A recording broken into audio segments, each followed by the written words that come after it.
two peoples and our history have been interlinked for more than 1,000 years. But because of historical forces beyond our control, we were temporarily set apart. And it was only in 1966, at the beginning of the Marcos presidency, that the lines of communication were reopened between the Philippines and China.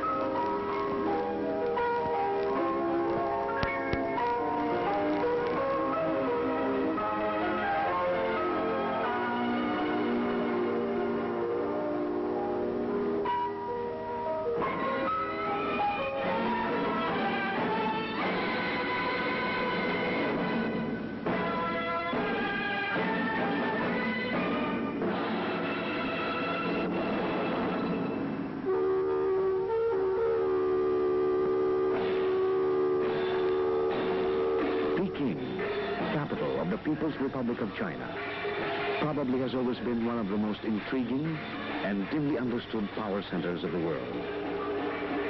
Having seen dynasties rise and fall, so many foreign powers come and go, Peking has shown the world a cautious face. And perhaps the caution was understandable. There is a sense in which silence inaugurated the biggest social experiment our century has known so far.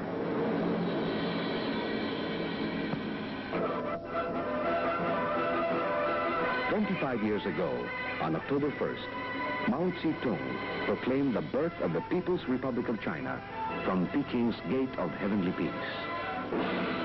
Today, he said, the people of China stood up. But history is perhaps never more obscure and more elusive than when it is being made. And for more than 2 decades, the world turned its back on the reality represented by Mao's declaration. The reality of 800 million human beings involved in the creation of a radically new culture. Mao's China has since taken its rightful place in the United Nations and is as much a mecca now for statesmen and politicians as Washington and Moscow. But the People's Republic extends its welcomes selectively, often not purely in recognition of official ties, but as a result as well of the premium it places on the individual guest.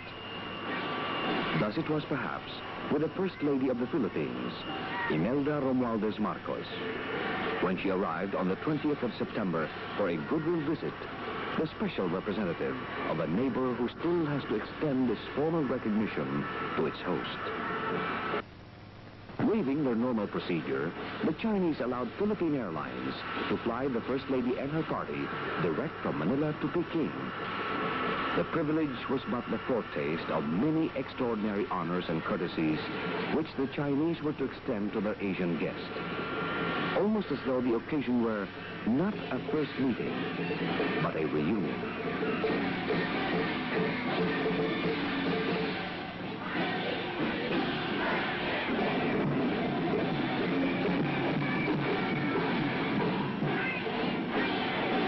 Mrs. Marcos, her son Ferdinand Jr., and the rest of her party, including Secretary of Industry Vicente Paterno, arrived to a welcome worthy of a head of state.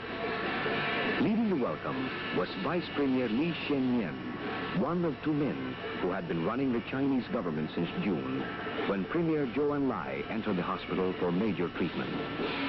Important ministries and state agencies were well represented, along with members of the diplomatic community. And 2,000 children greeted the guests with an exuberance of color and sound. By any standards, the welcome was overwhelming. It set the tone for the crescendo of attention that followed.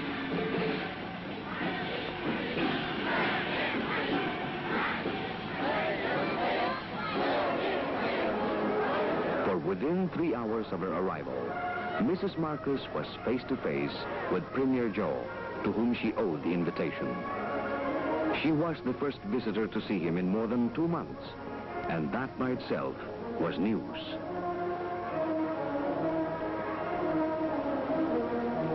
Touched by the First Lady's gift of fresh orchids from the Philippines and in high spirits, the old gallant told her, Mrs. Marcus, your visit has made me well.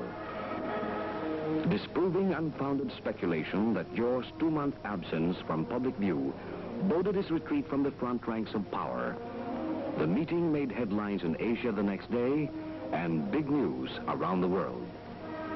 For more than an hour, the Premier and the First Lady discussed the substantive issues of developing relations between the Philippines and China and laid the groundwork for subsequent discussions during the visit.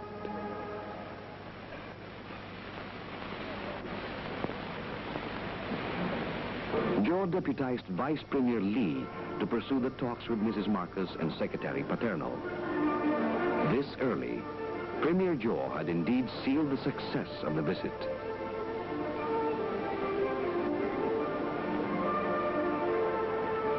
In the next hour, another Chinese leader went out of the way to welcome Mrs. Marcus personally. That night at the Great Hall of the People, Vice Premier Lee hosted a banquet for Mrs. Marcus in the name of Premier Joe. Recent friendly and trade exchanges between the Philippines and China, Lee noted, were proof that countries with different social systems can develop their relations in peaceful coexistence. And Mrs. Marcus replied that the time has come to see what steps the two countries can take to forward relations more deliberately. On her last night in Peking 3 days later, Mrs. Marcus gave a return banquet in the same hall. And then, with Vice Premier Lee, witnessed an exchange of notes between Secretary Paterno and the Chinese Minister for External Trade on the terms of a preliminary trade agreement between China and the Philippines. China would sell the Philippines a continuous supply of oil and buy increased quantities of the major Philippine exports. It was the first concrete result, and a very substantial one, of this goodwill visit by the First Lady.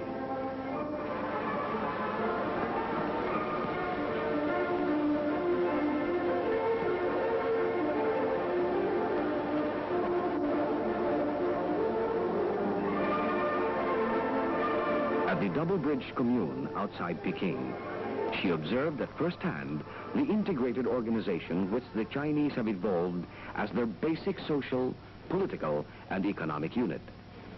In a land where 4 out of every 5 persons till the soil, self-sufficiency through hard work and self-reliance has been the goal, whether it be running their own affairs, providing the basic services in health and education, or production on the farm and suitable rural industries.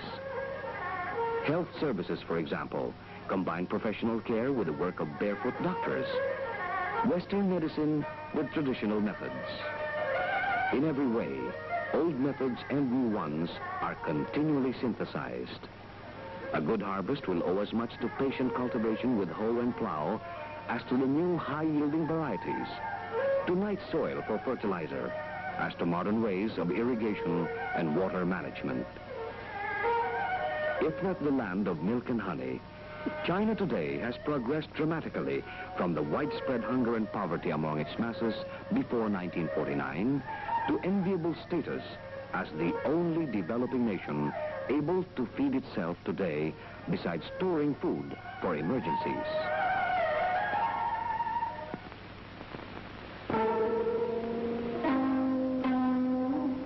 The Chinese people are not allowed to forget at what cost they have achieved their self-sufficient, egalitarian society. They live within sight and touch of their long imperial past in well-preserved reminders that have become public parks. Inside Peking's Forbidden City, the visitor is made aware of the isolated grandeur in which the emperors lived on the toil of millions who never rose from the oppression of poverty during the centuries of feudalism. 200 years before Christ, a prince of the Eastern Han was buried in a jade suit sewn with gold, and so was his wife. Such priceless archaeological finds and countless others on display around China also serve to identify the Chinese of today with the splendid culture created by their forebears in the world's oldest continuing civilization, and provide rich evidence of old China's intercourse with the rest of the world.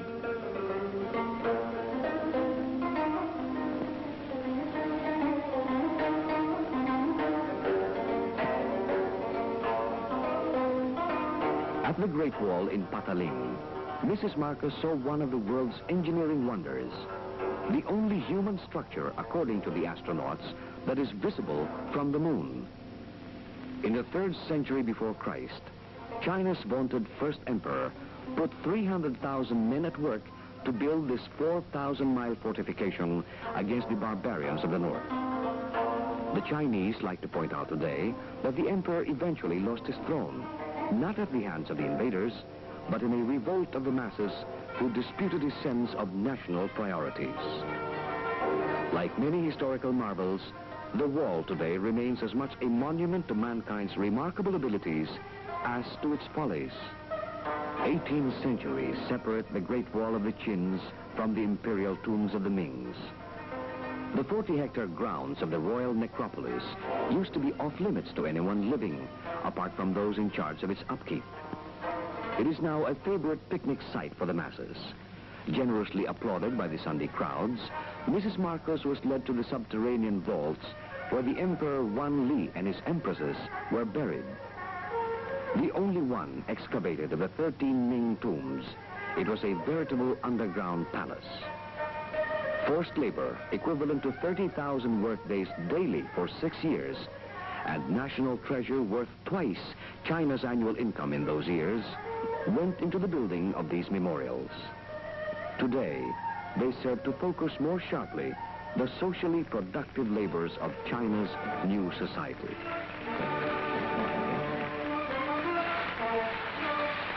The dead splendors of the past make a dramatic foil for the vitality of the present. At the instance of Madame Mao and the cultural group under the State Council, Mrs. Marcos was shown the best examples of the new cultural forms in which art is made to serve the national purpose. The revolutionary message is inescapable, but made vastly entertaining in such grand spectacles of total theater as the ballet Red Detachment of Women. In its blend of classical ballet, Western music, and certain stylized conventions of the Chinese theater, it demonstrates the party line of making the West serve the East, and the old serve the new.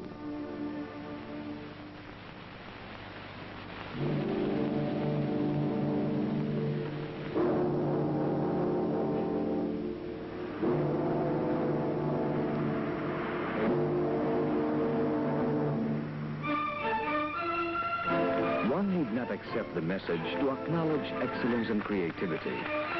No one clapped harder than the First Lady at the end of the 6-act ballet. She led the way on stage to greet the cast, members of the China Dance Drama Troupe, and presented them with flowers she had brought from the Philippines.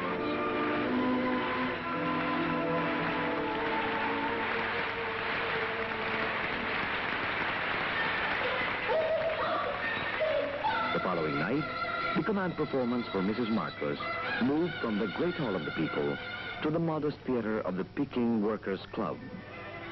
Her host, the mayor of Peking, also serves as head of the cultural group under the State Council.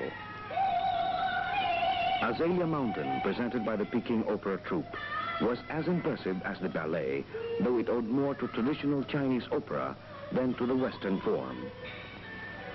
Before she left Peking, Mrs. Marcos was to be honored at her third command performance, a grand concert by China's leading artists, gathered together by Madame Mao to meet her distinguished guest, a patron of the arts and an artist herself. At every meeting with artists, Mrs. Marcos invited them to come to the Philippines and share your art with my countrymen.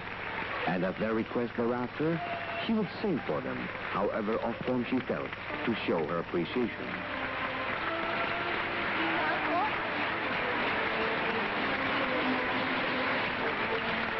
The Chinese also made provisions in the First Lady's schedule for attendance at Sunday Mass. Though formal religion is discouraged in China, religious freedom is allowed in theory. The Christian churches that operate are self-supported and administered, free of foreign ties. Mrs. Marcos heard Mass at Peking's Southern Church, Nantang.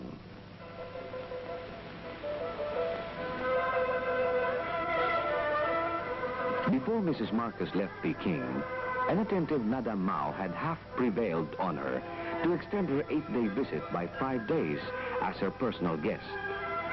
At Madame Mao's suggestion, the First Lady added the port city of Tientsin, China's third largest, to her itinerary. Accompanied by Vice Foreign Minister Han Yen-lung, who was her official escort for the rest of the visit, Mrs. Marcos arrived by train from Peking to an official welcome that didn't prepare her for the amazing proportions of the popular welcome that greeted her motorcade to the state guest house. At least 1 million of Tientsin's 6 million residents turned up along city streets to give Mrs. Marcos what she described later as one of the most memorable highlights of her life. Made famous centuries ago by Marco Polo, Paradise on Earth for the dynastic Chinese gave Mrs. Marcos pause on the 6th day of her China visit. She spent a quiet afternoon in her guest suite overlooking the tranquil beauty of West Lake after another tumultuous welcome beyond her best expectations. For Hangzhou, after all, is not unused to important guests. Here she reflected that if, as Madame Mao suggested, she stayed on till October 2nd, she would be in Peking again on October 1st, the silver jubilee of the People's Republic. It was an honor, but at the same time, she explained in a letter to Madame Mao from Hangzhou, she did not wish to overburden her hosts on their most important holiday. In the evening, the First Lady met the leading officials of Zhejiang, Premier Zhou's home province, and of Hangzhou, which is the provincial capital. It would be difficult to leave Hangzhou, she told them, but she had to fly on to Yan'an, the penultimate city on her itinerary.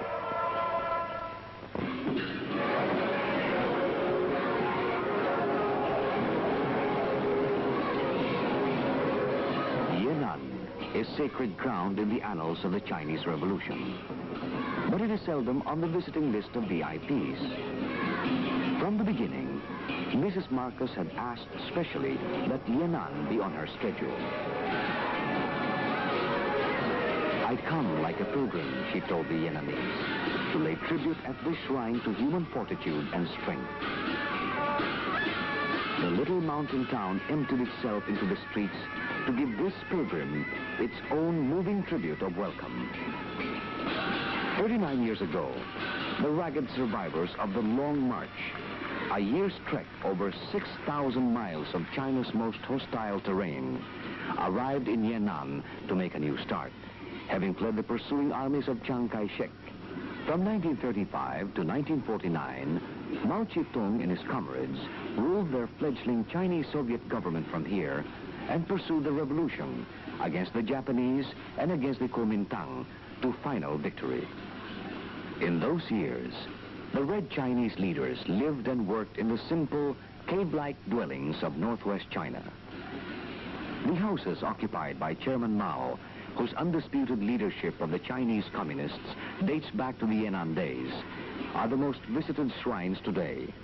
In this house, he wrote many of the speeches and articles that still sound the keynotes of the new China. In Yan'an, he and his comrades lived his admonition, serve the people. And today, no one coming to Yan'an can escape feeling awe that its arid, humble surroundings nurtured the revolution that transformed a quarter of mankind. Her visit to Yan'an, Mrs. Marcos said, would sharpen her perspective and insights when she began to interpret the new China to her people. It was fitting preparation for her dramatic, unscheduled meeting with Chairman Mao on the 27th of September. He had her fetched by special jet at Xi'an, where she stopped over after Yan'an to change planes for Shanghai. Now she and her son were at his villa in Wuhan, a city in central China where fall and winter are mild. In every speech since she arrived in China, Mrs. Marcos never failed to pay tribute to Chairman Mao as one of the greatest leaders in history. After this meeting, she recalls with affection and awe the humanity and love he radiated, his robust humor, his oriental gentleness. We are ready whenever you are for normal relations, the chairman assured her, and added in parting that he looked forward to meeting President Marcos one day.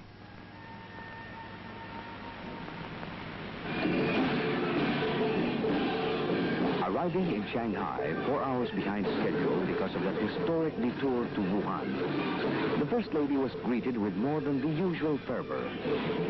News of the unexpected meeting with Chairman Mao had preceded her, and Shanghai's lavish welcome outdid itself.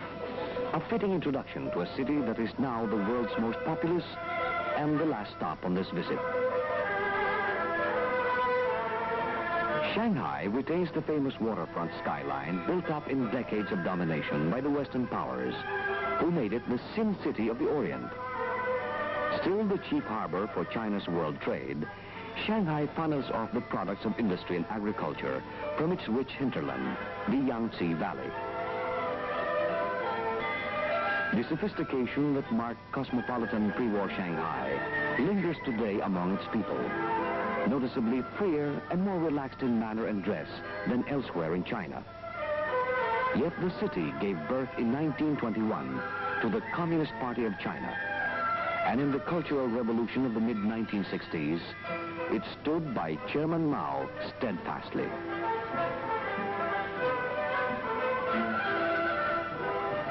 For the visitor with only a day or two to spend in Shanghai, the best introduction to the range, level, and quality of China's industry and technology is the permanent industrial exhibition housed in the former palace of Sino-Soviet friendship. Here, as at every place she visited in Shanghai, children welcomed Mrs. Marcos with their happy faces and chants.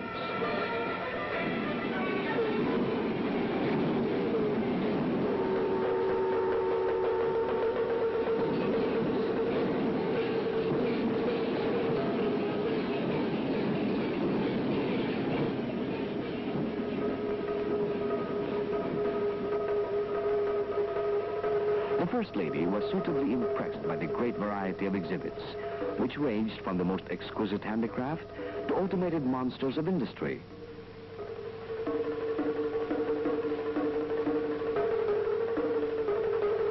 A section on vehicles displayed everything from giant payloaders to a custom-built limousine for VIPs. All very interesting and instructive. But goods and machines, unlike people, don't react.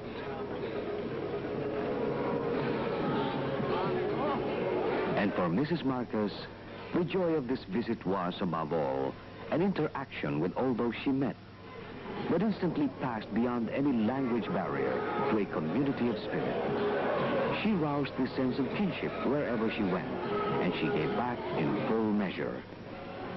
At this industrial workers' housing estate in Shanghai, it was as if everyone took a holiday to greet her on the day she visited.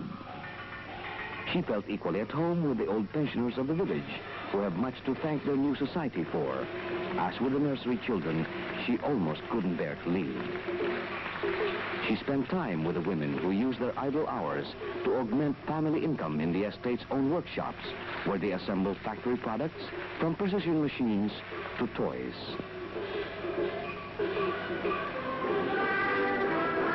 Later, at the Shanghai Children's Palace, she would watch, fascinated for hours, the wide range of artistic, scientific, and industrial training that the state provides for free to talented children under the age of 16. The activities amplify, at the same time, the children's indoctrination in the tenets of China's new society. But life in China today is, after all, a never-ending indoctrination in that society. It seems to work for them, though China's experience only proves that no system is absolute, that every system works best according to the way it is adapted to the needs and circumstances of the society it defines. In the new China that Mrs. Marcos saw, the theme was hard, unremitting work, within a system which nevertheless leaves children to dance and acrobats to prance when the occasion demands. But in this society, diligence and excellence are prized in work, study, or art, not for individual glory or ambition, but for their value to the common good. In the routine tasks of day-to-day, as in the highly skilled numbers of an acrobatic troupe, it is teamwork that counts, and there are no superstars. And the delicate balancing act of national survival in the modern age is lightened by moments of grace and felicity.